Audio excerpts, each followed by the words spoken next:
Abe ko, ito na naman si Abe nyo, abe ko. In-invite nga po pala kami ni Baby Zoe. Yung birthday niya po, ngayon pa lang ako naka-voice over. Dahil na-busy po ako sa pando-drawing. Ayan nga po pala si Baby Zoe. Binuksan niya na nga po agad yung dala naming regalo kay Baby Zoe. Ang saya niya nga po pala sa dala naming regalo. Kaya ayan, mapapray muna kami bago mag-stop yung program. Ang katapos po namin pray, kinanta na namin si Baby Zoe ng happy birthday, abe ko. Pagkatapos po namin kumanta, nakita po namin agad si Jollibee. Niyakap na po ni Baby Zoe. Kitang-kita po talaga yung saya ni Baby Zoe, abe ko.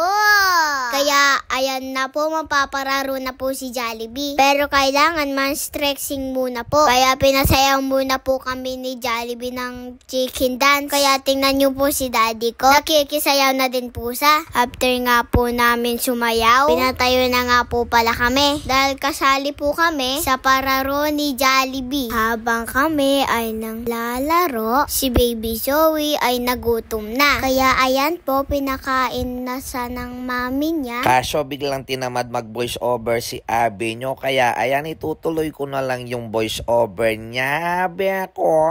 Dahil ayaw ko pa siyang pilitin mag voice over dahil gusto niya pa niyang mag-drawing, abe ko.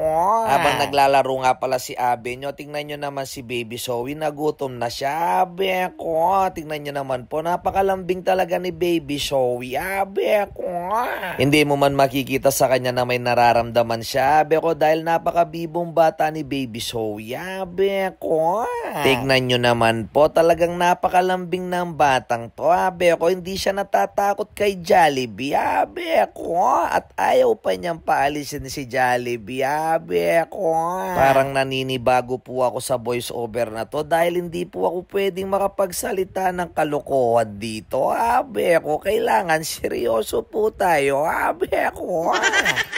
At dahil nga nagpapalaro nga po si Jollibee, kailangan makisali po tayo para agad nang matapos itong palaro ni Jollibee, abe ko. Dahil bibo rin naman po tayo at saka hindi po tayo mahihiyain, medyo makapal lang yung mukha natin, abe ko. Kaya yan po, sumali na po ako, abe ko. Tapos nakasama ko nga po pala yung isang content creator, kaso nakalimutan ko po yung pangalan niya, abe ko. Ayan nga po pala, nanalo nga po pala kami, kaya binigay ko kay abe nyo, kaso binawi ko rin agad, abe ko, dahil magpapapicture daw po kami, abe ko. Pagkatapos nga po pala namin naglaro, ayan nga po, dumating na po yung pagkain, abe ko. Sakto-sakto naman po, nagugutom na si abe nyo, kaya napatawa siya nung nakita niya yung Jollibee na pagkain, abe ko. Kaya hanggang dito na lang po yung video. Samahan nyo po kami mag-pray kay Baby Zoe na patuloy na po siyang pagalingin ni Lord, abe ko. Ingat po kayo palagi. God bless. Thank you. Bye.